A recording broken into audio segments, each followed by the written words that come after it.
Fusion is similar to the process that Kaja Silverman describes as suture in her work, The Subject of Semiotics. This term suture involves the juxtaposition of an onlooker to a movie, but has the connotation of a surgeon stitching together a wound. The notion is derived from the affiliation of the subject to its object of desire in a Lacanian sense. It can be considered in the work of Gilles Deleuze or Jean Baudrillard a sense of desiring connection with the desiring machine in Deleuze or the screen in Baudrillard, which causes one to be in relationship to another and in relationship to the material world or world of ideas. One looks to media connection to obtain relationship. As long as our lives feature modern media, there will be the tendency to look there for self and other through media. Desiring the other or oneself is the first step towards self-creation, but in this day and age, it does not start outside of media construction. The difficulty in using Baudrillard and Deleuze side by side is there is a sticking point described by Baudrillard himself in the short phrase, "Everything started with seduction, not with desire." For Deleuze, everything starts with desire. The subject is a remnant of desiring production. For Baudrillard, the subject is fragile and is seduced by media. Once seduced, there is no separation, no alterity. For Baudrillard, there is a representation of desire in the object, yet it is really seduction at work. Deleuze sees it a bit differently. Everything is desire. Deleuze pronounces the definition of the person to happen by and in conjunction with desire, whereas Baudrillard glances at desire, but readily moves to seduction. Baudrillard states, "Only that which no longer poses the problem of its own desire is seductive. Only that which has passed through the isolation and resolution of its own desire." Deleuze's analysis is that the being is sensual, while Baudrillard remains with the representations of the sensual. Deleuze writes about being a sensation, not like data being discursively packaged and given unity to the manifold, but rather being involves sensation with no union of all the senses. Desire is, with or without representation. The position of Baudrillard would be that representation precedes desire and is in fact creates it. All of this discussion rests on the underlying presupposition of a dichotomy between subject and object, desire and representation. Perhaps it may seem these two philosophical positions cannot be rectified, but desire and seduction can and do indeed work together. Baudrillard peers within the nature of relationship and finds reality at play, theatrical and representational.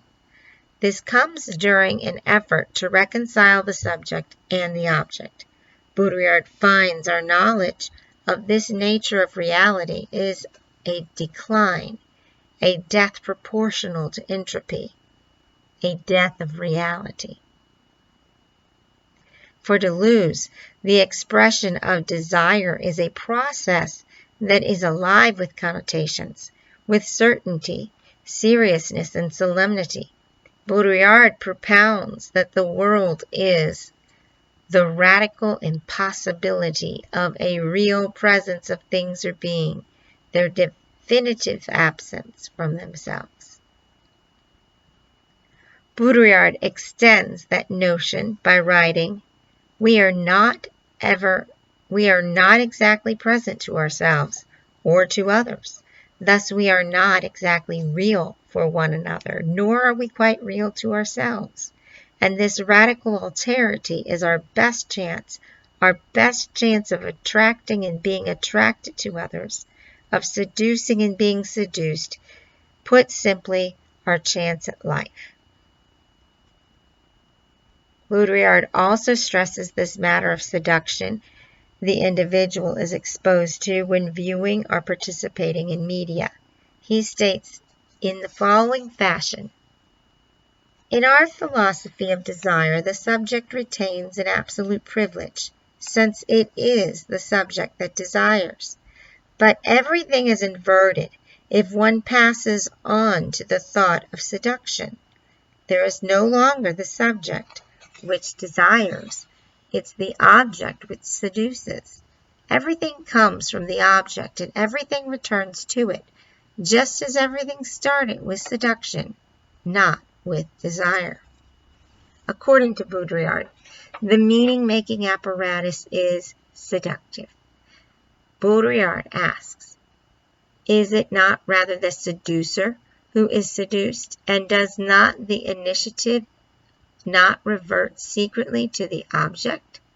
The seducer believes he envelops it in his strategy, but he is caught by the lure of this banal strategy, and it is rather the subject that envelops him in its fatal strategy. In order for the subject to be determined, the seducer seduces itself. Henceforth, the ultimate object, manipulated by a subject, becomes the lover of the subject. This exercise is construed as banal, as Baudrillard states. Everything started with seduction. This is how fusion begins, and the further the seduction and introjections, the further the process multiplies. Fusion is not just a stitching together or connection, but a drowning of the self or soul in a pixelated virtual and demeaning process, which is fusion.